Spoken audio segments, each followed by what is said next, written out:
Pemirsa, aksi nekat supir melewati jalan yang tengah dicor menjadi sorotan hingga viral di media sosial. Akibatnya mobil yang dikendarainya terjebak di jalan basah yang masih dicor. Dalam video viral yang beredar, tampak sopir berusaha mengeluarkan mobilnya dari lokasi tersebut. Namun, para pekerja tidak menggubris dan justru meneruskan kegiatannya mengecor jalan. Mobil yang bertipe minibus tersebut terperangkap di tengah-tengah jalan cor-coran yang masih basah dan memiliki nopol BK1031HS. Dalam unggahan video viral tersebut, tampak mobil terperangkap dalam jalanan cor yang masih basah sampai tidak bisa bergerak. Bahkan, sang pengemudi mencoba mengeluarkan mobilnya dengan menginjak gas yang cukup dalam. Namun, mobil tersebut tak kunjung bisa keluar dari jalanan cor yang masih basah. Meski sang pengemudi tengah memacu mobilnya hingga keluar asap dari knalpot. Di sisi lain, terdapat seorang pria yang mencoba membantu mengeluarkan mobil tersebut dengan menarik tali yang dikaitkan di bagian bemper depan kendaraan tersebut.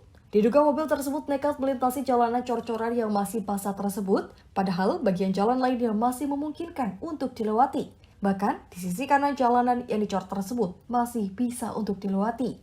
Meski terdapat sebuah mobil yang terperangkap, namun pekerja dari proyek jalanan yang dicor tersebut tampak tak menghiraukannya. Para pekerja jalanan memilih melanjutkan proses pengecoran. Tim Liputan Berita Garuda TV melaporkan. Beralih ke informasi dari mancanegara, pemirsa, layanan taksi tanpa supir ataupun swakemudi sudah tersedia di sejumlah kota besar di Amerika Serikat yang dikembangkan oleh raksasa-raksasa teknologi dan juga otomotif. Namun, aplikasi teknologi ini secara lebih luas masih menghadapi berbagai kendala. Waymo, salah satu anak perusahaan Google, termasuk salah satu perusahaan pengembang mobil swakemudi yang mulai meluncurkan layanan taksi swakemudi secara terbatas di San Francisco, negara bagian California.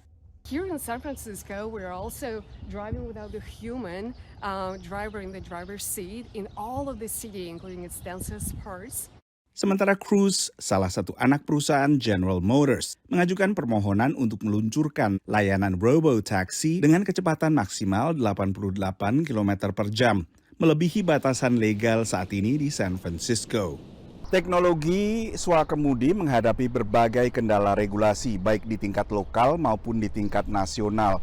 Banyak yang mempertanyakan keamanan teknologi seperti ini, dan siapa yang bertanggung jawab bila sampai terjadi kecelakaan.